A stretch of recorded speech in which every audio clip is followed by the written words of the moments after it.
Hi, my name is Timo and this is a quick tutorial on how to use the Tableau photo booth. Before you start, please always make sure that you're pressing F11 in your browser window in order to make sure that you're seeing everything.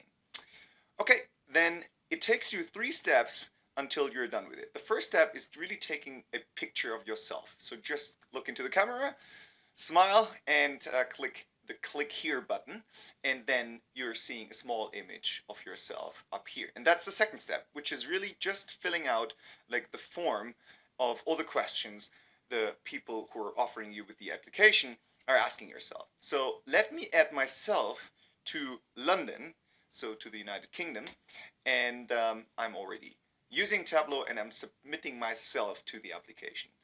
You will then see an update occurring where you can click on United Kingdom to actually see yourself like as a little small preview image.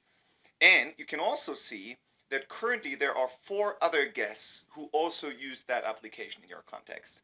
Let's make that a little bit cooler by adding another person to it. So let's say I'm Bethany Lyons, and I'm also from United Kingdom and also in customer solutions. So let's take a second picture and I'm submitting that.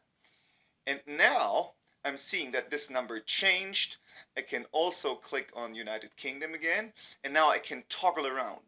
And the more people are in a single country, the more you can look for other colleagues who are also working in that department or in that version of the application just in the same country. I hope you enjoyed it. Please feel free to leave me some feedback on tableaufans.com. Thank you so much.